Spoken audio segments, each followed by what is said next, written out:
오늘 당신은 무엇을 생각하나요?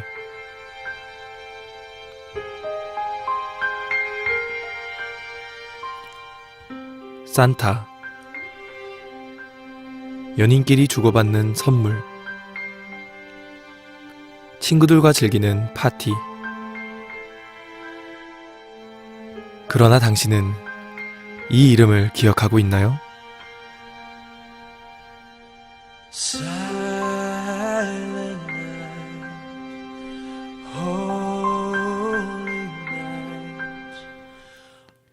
2000년 전 구약 성경의 예언대로 하나님께서 사람이 되셨습니다.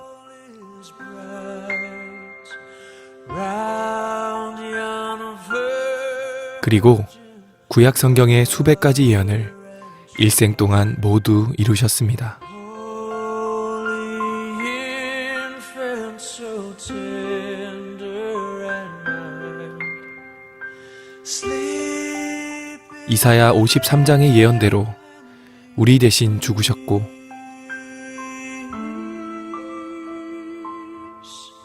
sleep in a head. 예언대로 부활하셨습니다.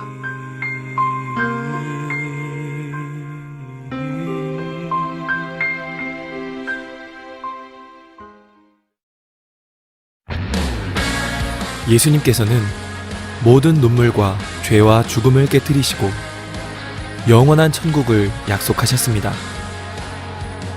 이것이 창조주 하나님께서 이 땅에 다녀가신 이유였습니다. 오늘은 그분을 생각하는 날입니다. 우리의 진정한 주인 예수 그리스도이십니다.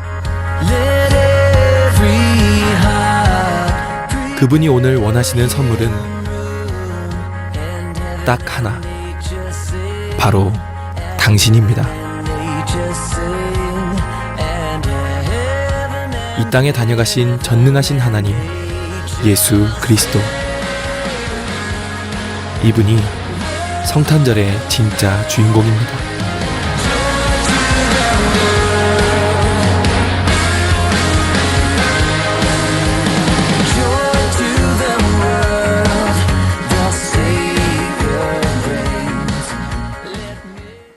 우리 다 같이 나는 예배자입니다 찬양함으로 2020년 12월 25일 성탄 감사 예배를 시작하겠습니다.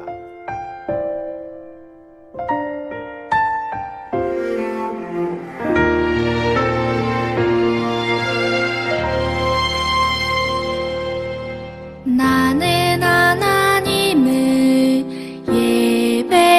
예배하는 예배자입니다. 내가 서 있는 곳 어디서나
사도신경으로 우리의 신앙을 고백하겠습니다.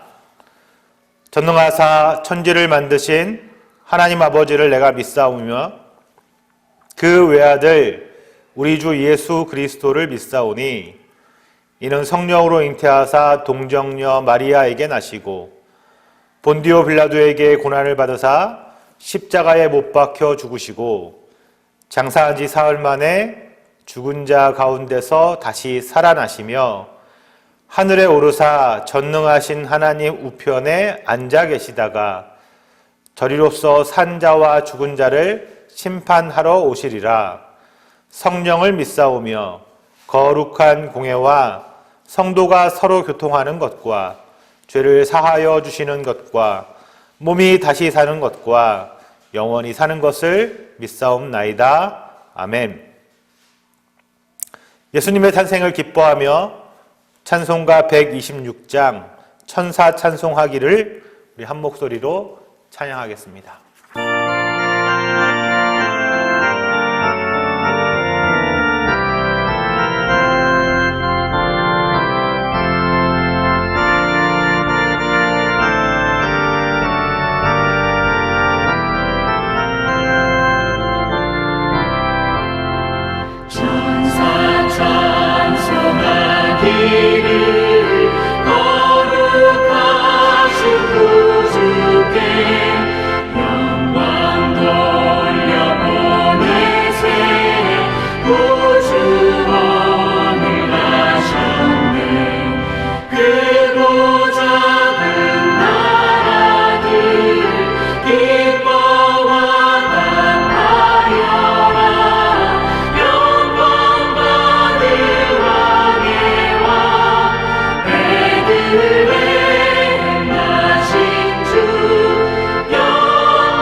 우리 함께 기도하겠습니다. 우리에게 예수 탄생의 기쁨을 경험하게 하신 주님, 주님이 이 땅에 오심을 통하여 온 세상에 구원의 대로가 열린 것을 감사합니다. 낮고 천한 자리로 오신 주님을 통해서 어렵고 힘들게 세상을 살아가는 우리에게 희망이 생겼고 영원한 생명과 풍성한 삶의 소망을 가질 수 있게 하셔서 감사합니다. 이제 영광의 주님을 소유한 자로 이 땅에서 더욱 힘있게 살아가기를 기도합니다. 슬픔과 괴로움들을 벗어버리고 기쁨과 행복의 삶을 살겠습니다.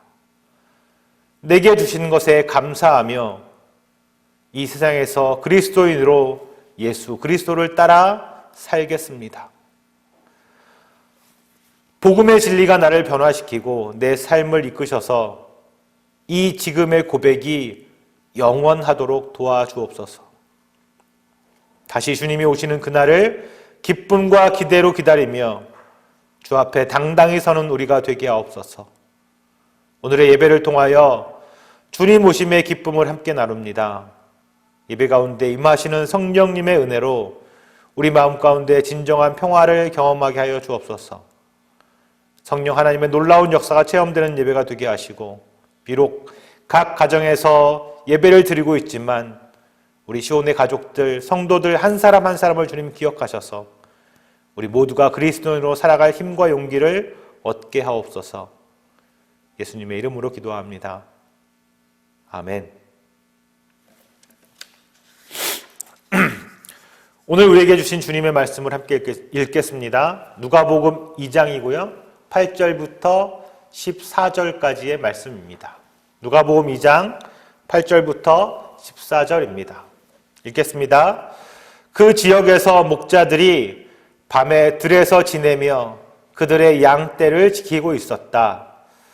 그런데 주님의 한 천사가 그들에게 나타나고 주님의 영광이 그들을 두루 비추니 그들은 몹시 두려워하였다. 천사가 그들에게 말하였다. 두려워하지 말아라. 나는 온 백성에게 큰 기쁨이 될 소식을 너희에게 전하여 준다. 오늘 다윗의 동네에서 너희에게 구주가 나셨으니 그는 곧 그리스도 주님이시다. 너희는 한 갓난 아기가 포대에 쌓여 구유에 뉘어 있는 것을 볼 터인데 이것은 너희에게 주는 표징이다. 갑자기 그 천사와 더불어 많은 하늘 군대가 나타나서 하나님을 찬양하여 말하였다. 더없이 높은 곳에서는 하나님의 영광이요 땅에서는 주님께서 좋아하시는 사람들에게 평화로다. 아멘. 사랑하는 성도 여러분, 큰 기쁨과 감사로 예수 탄생을 축하하는 성탄절 아침입니다. 만나고 모이고 기뻐하고 함께 예배할 수는 없지만 이렇게 영상으로도 서로에게 그 축복과 기쁨과 감사를 나눌 수 있었으면 좋겠습니다. 이렇게 인사하면 좋겠습니다. 할렐루야! 예수님의 생일을 축하합니다. 다시 한번 해볼까요? 할렐루야! 예수님의 생일을 축하합니다. 교회 소식을 몇 가지 드리면 뜻하지 않게 조용한 성탄절을 우리가 보내게 됐습니다. 그렇지만 오히려 이럴 때 가족과 함께 예수 탄생의 의미를 생각하고 기쁨을 나누고 또 믿음을 굳건히 하는 시간이 되었으면 좋겠습니다. 보내드린 성탄 꾸러미는 잘 받으셨죠? 만나서 우리가 함께 하면 참 좋을 텐데 그럴 수 없어서 각자의 자리에서라도 우리가 같은 메뉴로 식탁을 나누기를 바라는 마음으로 준비해봤습니다. 성탄절 아침에 작은 기쁨들이 되었으면 좋겠습니다. 영상으로 드리는 이런 비대면 예배라고 하지요. 영상 예배, 비대면 예배라고 하는데 좀 장기화될 것 같습니다. 그럴수록 더욱더 교회와 또 우리 사회와 또 우리 가족들을 위해서 기도해 주시기를 바랍니다. 이야기를 시작해 볼까 합니다. 저희 집에 이 꼬마 아이들이 있지요. 세 명들이. 이 아이들이 1년 동안 무슨 얘기만 하면 기다리는 날이 몇 번 있습니다. 첫 번째는 생일날이고요. 두 번째는 크리스마스입니다. 성탄절이 있지요. 왜일까요? 그날은 이 아이들이 평소에 너무 갖고 싶었던 것들을 조금은 당당하게 해달라고 요구할 수 있는, 아니 선물을 받을 수 있는 날이기 때문입니다. 늘 무언가 원하는 것이 생기면 성탄절에 선물로 해달라 이렇게 말하곤 하죠. 사실 많은 아이들이 크리스마스에 산타 할아버지의 선물을 기대합니다. 옛날에 동화 속의 이야기처럼 머리맡에 빨간 양말을, 커다란 빨간 양말을 걷어놓고 그 안에 내가 원했던 그 선물이 들어있기를 바라는 마음, 그런 걸 갖지요. 그런 기쁨과 희망, 그런 소망, 그런 기대를 가진 아이들에게 크리스마스는 어떤 날일까요? 왜 아이들은 크리스마스에 선물을 받게 되는 걸까요? 며칠 전부터는 우리가 사는 곳, 이 코로나로 인해서 거리두기가 엄청 강화되었습니다. 아예 연말 모임 자체가 다 금지되었지요. 음식점들도 일찍 문을 닫고 있습니다.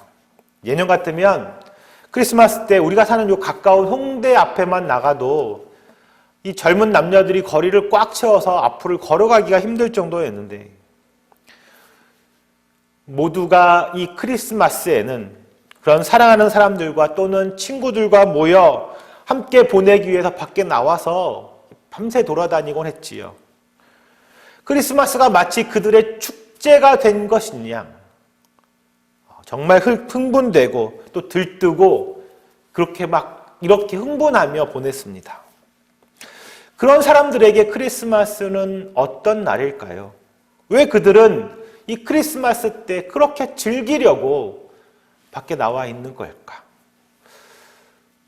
오늘 우리 사랑하는 성도들에게 크리스마스는 어떤 날입니까? 연인과 친구들과 더불어서 떠들고 즐기며 노는 날인가요? 아니면 가족과 함께 조용히 시간을 보내는 휴일입니까? 아니면 아이들에게 이 부모님들이 선물 사줘야 되는 날인가요? 아니면 정말 이제 올해가 얼마 안 남았는데 1년을 정리하며 그렇게 마지막으로 한 번쯤 우리가 이 1년이 끝나기 전에 마지막 한 번 더 이 불태워보자, 이렇게 흥겹게 보내야 되는 날인가? 내용이 어떠하든 이상한 건 이 세상 사람들 모두가 이 크리스마스를 휴일로 보냅니다. 성탄절이 국경일이죠. 빨간 날입니다. 국정 휴일입니다. 크리스마스는 성탄절, 즉 예수님께서 이 땅에 오신 날인데, 예수를 믿는 사람들이든지 아니면 믿지 않는 사람들이든지 모두가 기뻐하며 보내는 날이긴 분명한 것 같습니다. 저는 그동안 설교를 통해서 그리스도인이 꼭 알아야 되는, 꼭 믿어야 되는 진리에 대해서 이야기를 드렸습니다. 크게 4가지 정도로 이야기할 수 있다고 했는데 기억나시죠?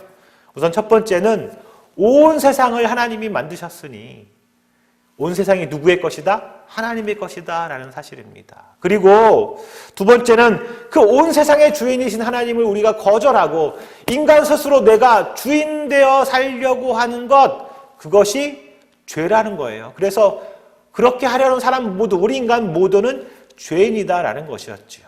자, 그러면 세 번째는 뭘까요?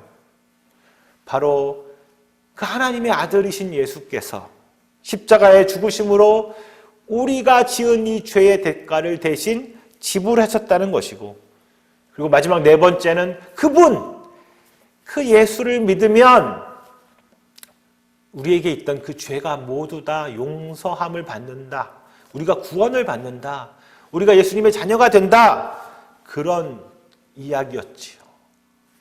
그래서 그 이야기만 생각해봐도 성탄절은 우리 그리스도인들에게는 너무나 중요한 날입니다. 왜냐하면 하나님의 그 구원의 계획이 시작되는 그 시점을 알린 날이기 때문이지요. 근데 혹시 여러분, 제가 드린 이 이야기 4가지 너무 들어서 이제는 그다지 감동이 없진 않으십니까? 우리는 늘 죄인이었고 또 고와 같은 존재였습니다. 그런 우리를 구원하셨다는 이야기는 언제 들어도 우리에게 놀랍고 감사한 이야기겠지요. 아시지요? 분명히 천국과 지옥은 있습니다. 영원한 복의 세계, 영원한 복락의 세계가 있고 영원한 불구덩이 같은 세계가 있다는 겁니다. 그리고 원래 우리는 그 영원한 멸망의 시간, 영원한 불구덩이 속에서 살아야 하는데 예수 그리스도 덕분에 우리는 영원한 천국에 살 기회를 얻게 되었습니다. 사실 이것만이면 충분하지 않습니까? 이보다 더 큰 기쁨의 소식이 어디 있을까요? 이 영원하다는 그것 한번 생각해 볼까요? 이 세상의 삶은 언젠가는 분명히 끝이 납니다. 우리 어르신들께는 좀 죄송한 얘기입니다만 저 역시 얼마 전에 고등학교 졸업한 것 같은데 벌써 이제 50을 넘겼습니다. 시간이 얼마나 빨리 흐르는지 정말 정신을 차리기가 힘들 정도입니다. 우리 어르신들도 내가 벌써 이만큼 됐나? 이런 이야기 자주 하실 겁니다. 그렇기 때문에 우리에게 이 영원한 소망이 있다는 것, 이것이 얼마나 큰 축복이고 감사인지 모르겠습니다. 우리는 예수님 덕분에 영원한 고통의 자리가 아니라 영원한 축복의 자리, 영원한 생명의 자리, 영원한 소망의 자리에 살 수 있다는 것이겠지요. 이것이 정말 진실이라면, 이것이 정말 진짜 이야기라면 우리가 오늘 이 세상을 살아갈 때 좀 가난하면 어떻습니까? 우리가 이 땅을 살아갈 때 좀 아프면 어떨까요? 좀 마음에 상처가 있으면 어떻습니까? 결국 끝에 천국이 있습니다. 결국 끝에 큰 소망이 있습니다.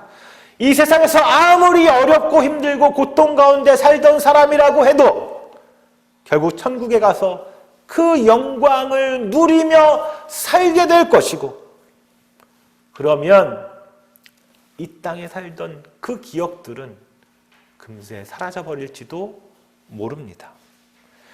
어떤 사람들은 제가 드린 이런 이야기를 들으며 정말 거짓이다, 아니 정말 소설 같은 이야기다, 말도 안 돼, 이렇게 말합니다. 그러나 우리는 제가 지금 드린 이 이야기가 정말 진짜라고, 진실이라고, 참이라고 믿는 사람들, 그런 사람들입니다. 믿지 않은 사람들은 어떻게 천국과 지옥이 있냐, 그런 걸 어떻게 믿어? 라고 말합니다.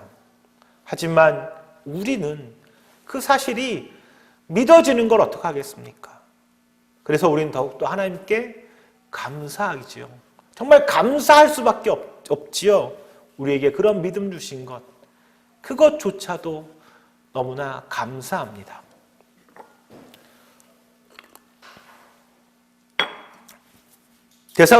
데살로니가 후서 3장 2절에서 바울은 사람마다 믿음을 가지고 있는 것이 아닙니다 라고 말합니다.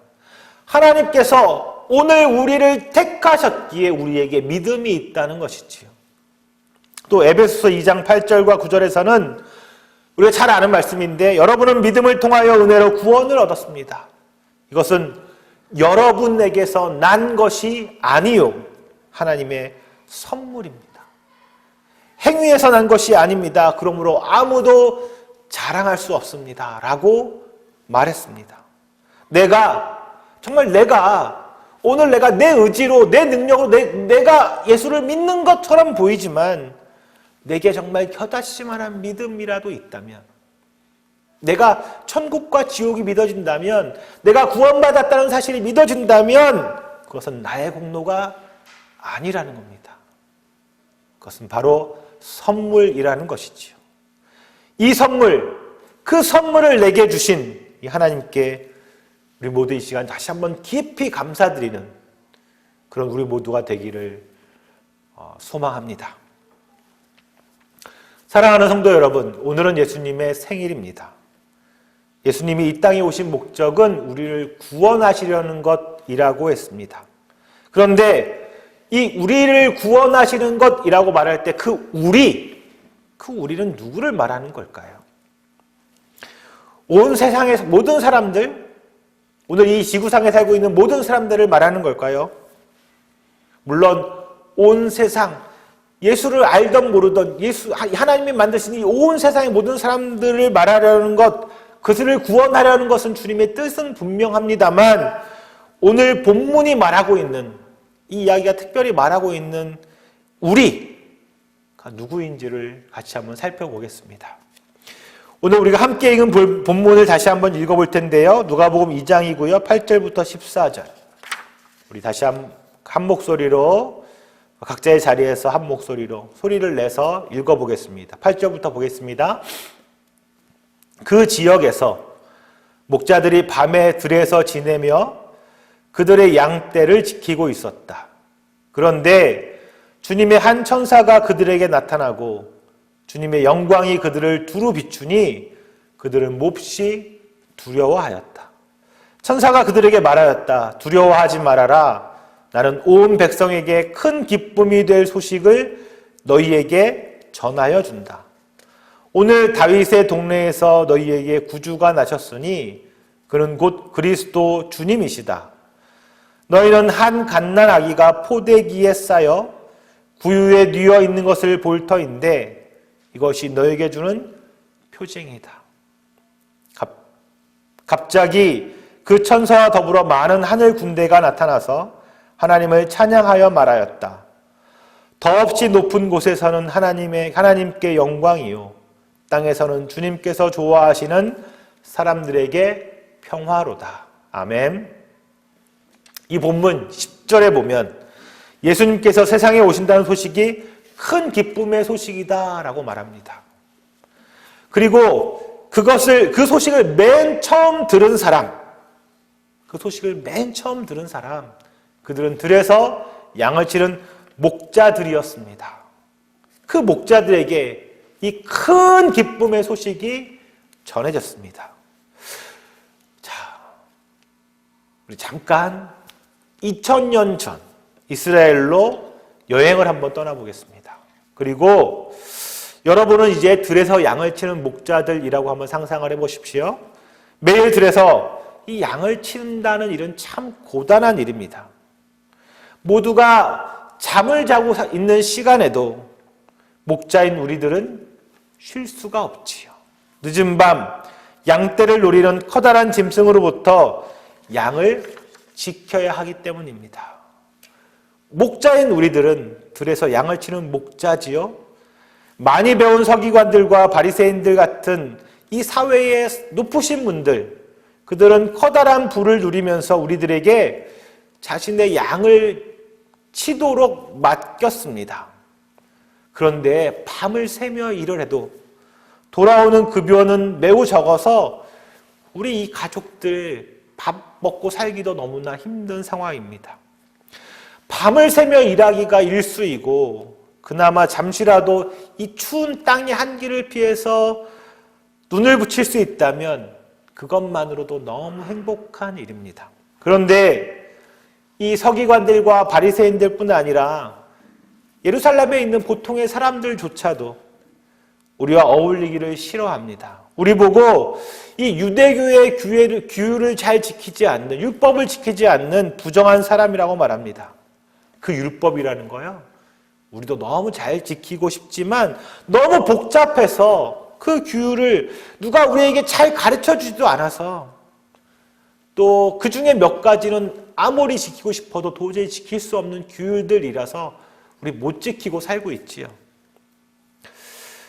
그들은 하나님의 말씀을 위해서 안식일에는 일을 하지 않는다고 하던데 그 사람들의 양을 치고 있는 우리는 안식일 날도 쉬는 안식일에도 우리에게 쉬도록 하지를 않으시더군요.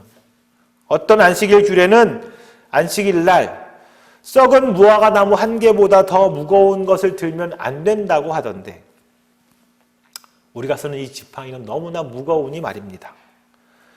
그런데 그들은 우리더러 이 안식일의 규례를, 안식일 율법을 지키지 않는 부정한 자들이라고 말하더군요. 그리고는 우리를 무시합니다. 그런데 그때 우리 눈앞에 그 천사가 나타났습니다. 그리고 우리에게 구주가 나셨다고 이야기하셨지요. 정말 믿을 수 없는 일입니다. 어떻게 왕이신 메시아가 천한 우리들 앞에 나타난다는 말입니까? 이 본문 10절부터 12절까지의 이야기는 천사의 이야기입니다. 천사는 너희라고 부르면서 이야기를 하는데 그들이 말했던 그 너희는 누구였을까요? 이 이야기를 듣고 있는 목자들, 그들은 너희라고 말할 때 그 너희를 누구라고 생각했을까요? 너무 쉬운 질문 같은데요. 그 자리에는 천사랑 목자밖에 없었으니까 천사가 목자들한테 너희라고 말했으면 당연히 그 목자들은 자신들인 줄 알겠죠. 그런데 그때 천사들이 그들에게 전했던 내용이 무엇인가냐는 거죠. 하나님의 아들, 이 땅에 구원자가 태어나셨다는 겁니다. 그런데 그분이 누구를 위해 나오셨다고요? 너희를 위해서라는 거죠. 목자들밖에 없는 그 자리에서 너희를 위해서 이 땅에 구원자가 오셨다라고 이야기했다는 거죠. 업신여김 당하고 낮은 자존감 때문에 상처받고 죄인이라고 손가락질 받던 너희를 위해서 그리스도가 나셨다라는 겁니다. 목자들은 정말 그런 훌륭한 분이 태어난다면 당연히 왕궁이나 성전 같은 데 오실 줄 알았을 겁니다. 그런데 바로 자신들 앞에서 천사가 하는 말이 그 메시아가 너희를 위해 나왔다라고 이야기하지요. 지금까지 너희는 천한 자들이었고 죄인이었지만 이제부터 너희는 하나님의 아들들이라는 겁니다. 정말 그 이야기를 들은 목자는 너무나 황당했을 겁니다. 도무지 믿을 수 없는 말 아닌가요? 그래서 천사가 그것을 확인시켜주기 위해서 증거를 제시합니다. 그게 뭡니까? 12절 말씀이지요. 너희는 한 갓난 아기가 포대기에 쌓여 구유에 누워있는 것을 볼 터인데 이것이 너희에게 주는 표징이다 라고 말하는 거죠. 메시아가 나셨는데 그 메시아가 나셨는데 어디에 누워져 있냐 하면 왕자님이 쓰는 그 금으로 만든 침대, 멋진 침대가 아니라 말이나 소의 먹이를 담아 그 말소를 먹이는 구유, 거기에 뉘어져 있다는 겁니다. 그래서 그것이 표적이라는 거지요. 메시아가 너희같이 낮고 천한 것들까지 다 하나님의 자녀 만들기 위해서 오신 것이 확실하다. 못 믿겠으면 가서 한번 봐라. 이렇게 얘기하는 거지요. 그분이 어디에 태어났는지 가서 보아라. 여기 이 말구유에 있지 않느냐. 이 말구유에 누워있는 이 아이, 이분, 이것이 증거라는 겁니다. 하나님께서 세상의 모든 낮고 천한 자들을 다 구원하실 그 표징이라는 거지요. 어려서 여러분 예전에 교회에서 했던 성탄절 연극들 다 기억나시죠? 마리아랑 요셉이랑 말구유에서 아이를 이렇게 보는 장면. 그런데 사람들이 성탄절 성극을 보면서 정말 이 따뜻하고 아늑하게 만들어진 구유에 그리고 멋지게 잘 장식된 그 구유에 예수님이 오신 것을 상상합니다. 그리고 마치 예수님께서 이 말구유에 누워있는 예수님의 이 광채가 나는 듯한 표정, 이런 것들을 상상하지. 그런데 현실적으로 정말 그럴까요? 시골에서 소를 한번 길러보신, 소나 이런 것들을 길러보신 분들은 아실 겁니다. 소 염을, 그걸 끓여주는 통, 그것이 구유이지요. 어떻게 보면 지저분한 곳입니다. 깨끗하다고 말하기는 좀 어렵지요. 그런데 그런 곳에 누워있는 그 아기에게 광채가 날까요? 이 이야기를 오늘날 우리들의 이야기로 가져와 보면 이런 겁니다. 매일 밤거리를 청소하는 청소부들에게 천사가 나타나서 이 천사가 얘기하는 거죠. 이 땅에 메시아가 나셨는데 어디에? 이 서울역 지하에 노숙자들이 머물러 있는 그곳에 이 땅을 구원할 메시아가 오셔서 계시다는 거지요. 그리고 그분, 거기에 있는 그분이 이 땅에 구원하실 구주다라고 말하는 겁니다. 그리고 그들과 똑같은 낮은 자리로 오신 그분이 우리를 구원하신다라는 겁니다. 그러니 이제 그분을 믿기만 하면 가난하고 못 배운 사람 누구라도 하나님의 자녀가 될 수 있다라는 말이지요. 여러분, 놀라운 소식 아닙니까? 그렇기 때문에 예수님이 이 땅에 오신 것은 잘나고 권세 있는 자들만을 위해서가 아니라 온 백성에게 전할 기쁜 소식이며 이것이 바로 그 소식이 큰 기쁨의 소식이다라는 겁니다. 13절과 14절에서 하나님은 이러한 예수님의 탄생을 정말 흡족하게 만족하시며 기뻐하시며 이렇게 얘기하는 거지요. 하나님은 철저하게 처음부터 우리를 위해서 그 계획들을 시작하신 것이지요. 그리고 우리 입장에서 우리들을 생각하셔서 우리가 있는 그 자리에서 하나님의 그 계획을 시작하게 된 겁니다. 자, 질문 하나 드려볼게요. 여러분, 죄송한데요. 혹시 여러분은 이 사회에서 높은 계층인가요? 귀족층, 높은 자리에 있는 사람들입니까? 아니면 소외받은 계층입니까? 우리는 서기관과 바리새인의 위치에 가까울까요? 아니면 들판에서 양을 치는 목자에 가까울까요? 저는 솔직히 제 자신이 목자처럼 낮은 계층이 되지는 않기를 바랍니다. 이 사회에서 소외받고 있는 계층은 아니라고 생각하고 싶지요. 그러나 그렇다고 우리가 권력을 가진 이 높은 사회에 높은 자리에 있는 사람은 아니라는 건 정말 확실한 것 같습니다. 그렇기 때문에 이러한 예수님의 오심이 우리에게 기쁨이 됩니다. 오늘 그 이야기가 내 이야기인 거지요. 때론 내가 그 목자의 자리에 있는 사람일 수 있기 때문입니다. 하나님께서는 종교 지도자들, 또 권세자들, 그들에 의해 소외되고 업신명인을 당했던 그 사람들을 아들, 딸로 맞아들이기 위해서 예수님을 세상에 보내주셨습니다. 그리고 구원을 하기 위해서 그 방법을 믿음이라는 것을 택하셨다는 거지요. 만약에 하나님이 우리를 구원하는 방법이 믿음이 아니라 무언가 대가, 다른 대가, 예를 들면 돈이나 권력이나 아니면 선한 행위나 자선이나 헌금 같은 것의 방법이었다면 이 땅의 권세자들이나 많이 배운 자들밖에 구원받지 못했을지도 모릅니다. 저는 아마도 결코 구원의 근처에 가기도 어렵지 않았을까요? 하지만 예수님이 상대하셨던 사람들은 목자들이나 또 세리들이나 어린아이들이나 창녀들 같은 이 사회에 소외받은 사람들이었습니다. 그리고 오늘 바로 저나 우리 같은 어쩌면 평범한 이 시대를 살아가는 사람들이었겠지요. 사랑하는 성도 여러분, 우리가 이 땅에서 소외받지 않는 계층으로, 소외받는 계층에 속하지 않고 살아간다면 정말 기쁜 일일 겁니다. 그러나 그렇다고 혹시 우리가 당시에 목자 같은 사람들이 우리 교회에 나온다면 우리는 어떨까요? 이 세상에서 손가락질 받는 사람들이 오늘 우리 교회에 예배드리러 온다면 우리는 그들을 어떻게 맞을 수 있을까요? 그들이 우리와 함께 정말 편하게 예배드릴 수 있도록 그들에게 배려하고 그들을 품을 수 있을까요? 그 옛날 목자들을 무시했던 유대 지도자들처럼 오늘 우리도 무언가 잣대를 가지고 그 어려운 사람들을 무시하거나 정죄하거나 그들이 교회에서 나오는 것을 막고 있지는 않습니까? 내가 하나님 앞에서 의인이 되고 하나님의 자녀가 되는 건 오직 예수 그리스도 십자가 앞에 그 믿음으로 되는 겁니다.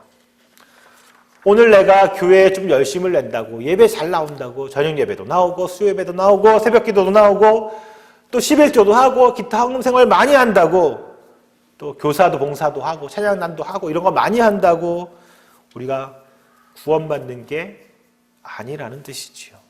감사하는 마음으로 교회를 위해서 봉사하고 예배에도 참석해야 합니다. 그런데 만약에 우리들 마음속에 내가 남달리 그런 일을 좀 잘하기 때문에 그런 생각이 있다면 혹은 하지 않는 다른 사람들보다 내가 조금 더 낫지 않을까 하는 생각이 있다면 우리 예수 오심을 기억하면서 다시 한번 그 마음들을 좀 내려놓고 반성해 봐야 되지 않을까요? 그런 생각을 해보니까 오히려 내가 바로 유대 지도자들, 이 바리새인들이 가졌던 생각을 갖고 있는 것 같습니다. 하나님의 자녀가 되는 것, 하나님 앞에서 의로운 자가 되는 것, 그것은 오직 예수 그리스도를 향한 믿음, 예수 그리스도의 믿음으로입니다. 그래서 그것이 온 백성에게 미칠 정말 좋은 소식이라는 것이지요. 그러나 반대로 나에게 정말 솔직하게 부끄러운 과거가 있고 남보다 못한 어떤 면이 있다고 해서 오늘 우리가 신앙생활을 하면서 떳떳하지 못하다면 그것 또한 잘못 생각하고 있는 것입니다. 또 본문은 우리가 그 어려운 사람들에게 먼저 찾아가야 할 것을 가르치기도 합니다. 목자들이 천사들을 찾아간 것이 아니지요. 천사들이 목자들에게 찾아갔습니다. 자신이 낮고 연약한 자라고 생각하는 사람들, 그들은 스스로 교회에 찾아 나오기가 좀 어렵습니다. 그러니 교회가 찾아가야 하는 거지요. 교회가 누군가요? 오늘 이 시간 예배드리고 있는 우리 모두 우리가 교회라고 여러 번 이야기했었지요. 우리가 그들에게 찾아가서 그들을 위한 하나님의 이 기쁜 소식, 그것을 전해주어야 합니다. 그것이 본문이 오늘 우리에게 말하고 있는 것 중에 하나이겠지요.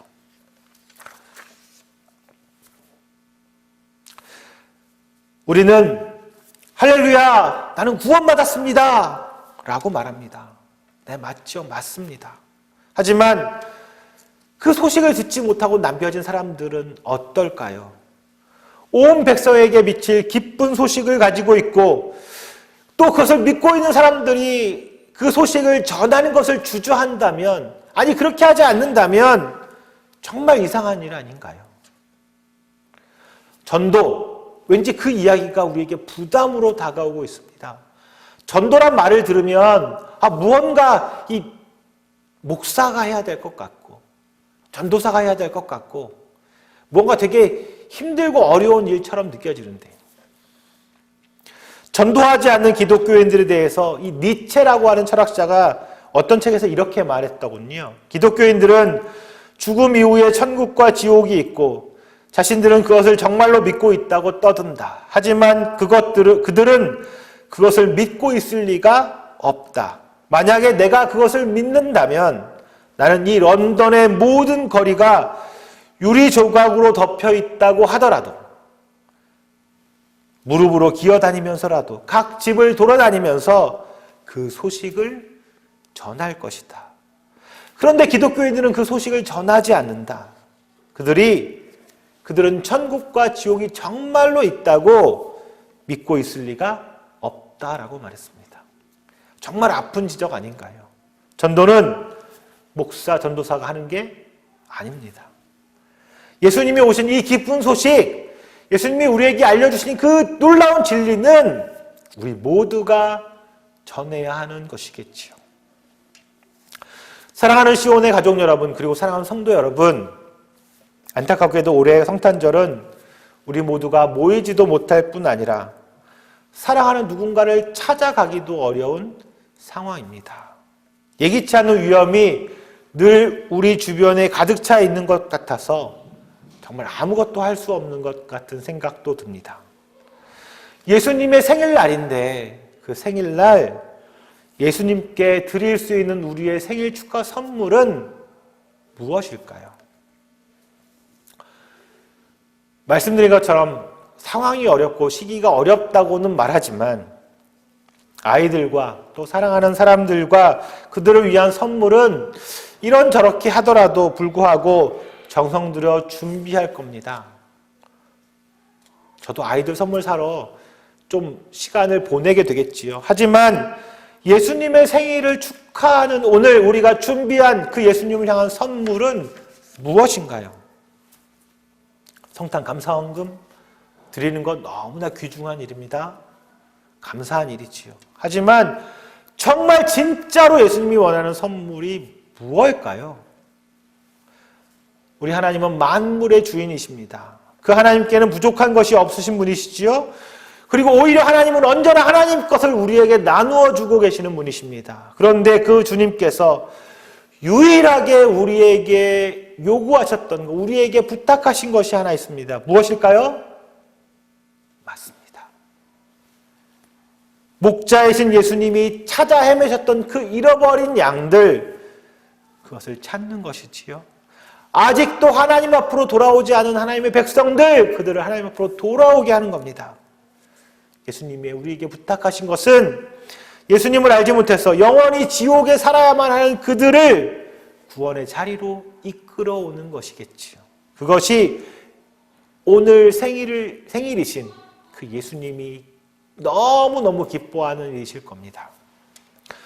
오늘도 전 여러분에게 한 가지 부탁을 드리고 싶습니다.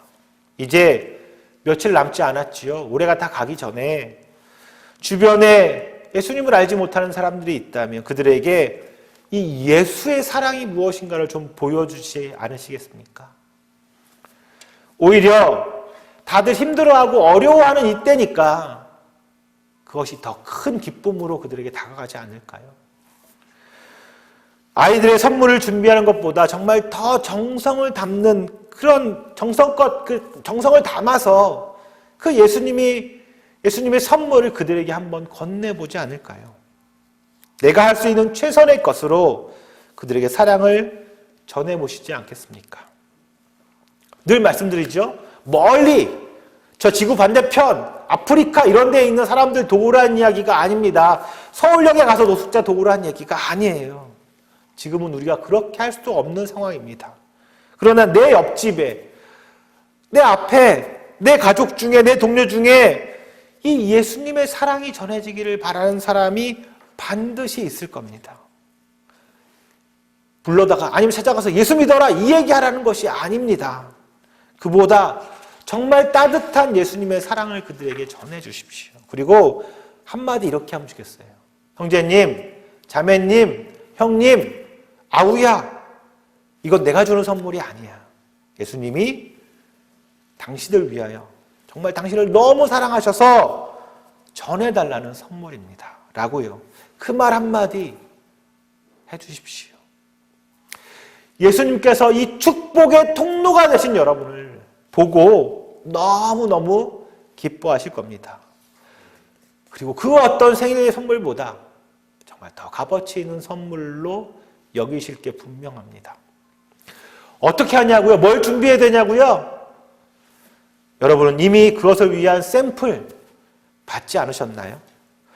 사실 올해 우리가 준비했던 성탄 꾸러미는 우리들을 위해서가 아니라 그것을 우리가 준비해서 다른 사람들에게 전해줄 목적으로 해보려고 했었지요. 그렇게 운영위원한테 얘기를 했고 그렇게 준비를 했어야 되는데 우리들이 모여 더 그것을 좀 깊이 의논하고 함께 준비할 시기가 없었습니다. 그래서 교회가 먼저 우리 성도들에게, 우리 가족들에게 그 샘플로 이것들을 이 성탄 꾸러미를 준비해서 보내드렸지요.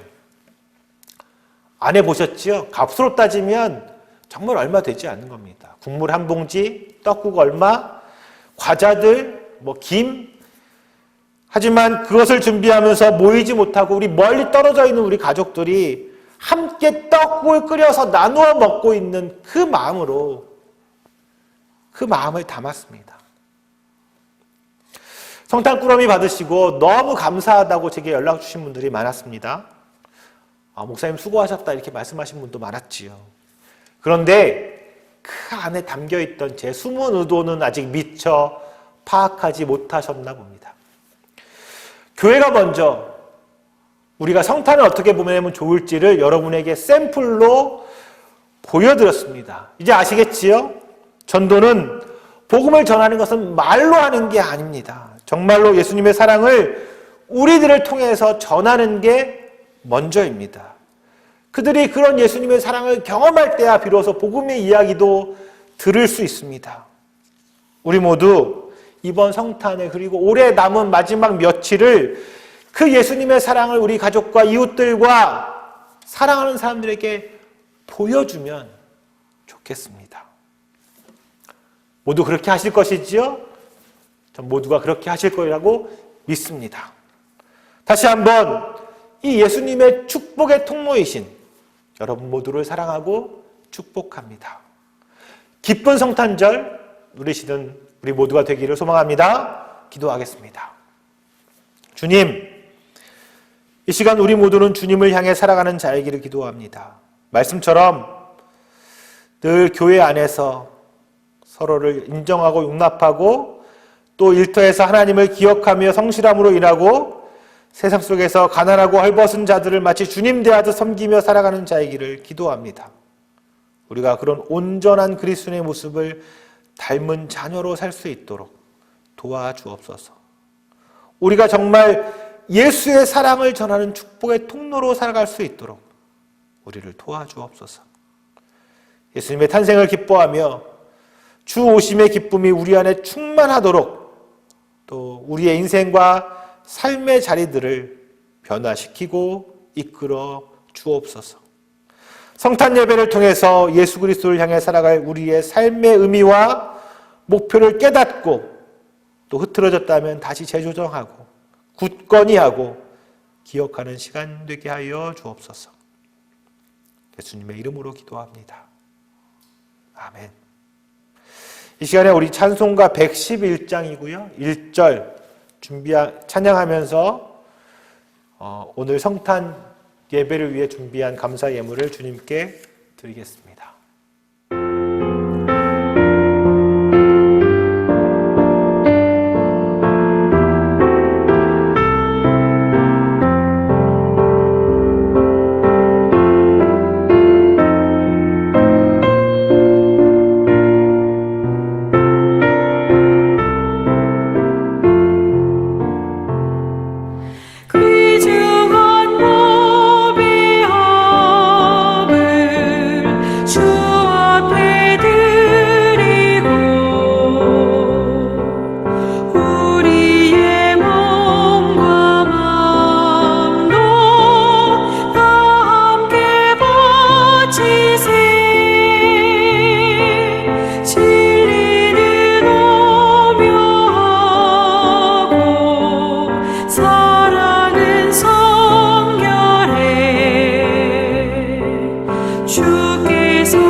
헌금을 위해서 기도하겠습니다.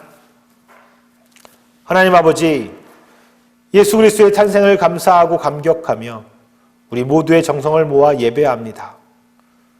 아무 값없이 베푸시는 사랑과 은혜이지만 그래서 더욱 우린 그 사랑과 은혜를 소중하게 여기고 감격하기를 원합니다.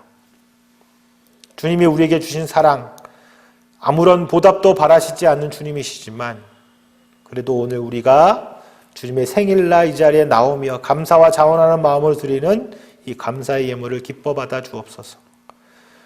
그리고 이 땅의 삶을 살아가고 있는 주의 성도들의 필요를 아시는 주님께서 채우시고 부으시고 넘치도록 부으시는 그 풍성한 은혜를 베풀어 주옵소서.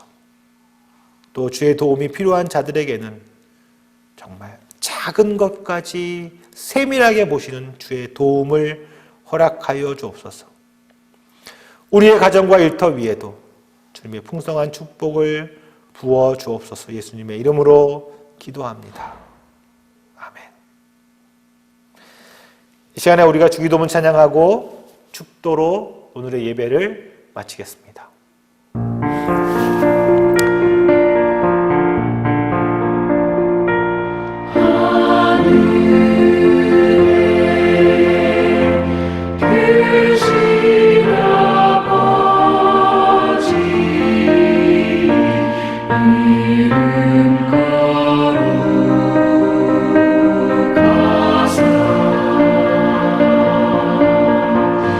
주님 나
이제는 우리의 구주 되신 예수 그리스도의 은혜와 성부 아버지 하나님의 그 크신 사랑하심과 성령 하나님의 충만하심이 우리의 인생의 참 의미가 예수를 따라 예수를 향해 살아가는 것임을 깨닫고 또 그것을 마음에 굳게 새기며 오늘 그 예수님의 탄생을 감사하며 성탄의 예배를 드리고 있는 우리 시온의 모든 성도들과 우리의 가정과 직장과 모든 삶의 터전 위에 그리고 우리 교회 위에 지금부터 영원까지 함께 있을지어다. 아멘.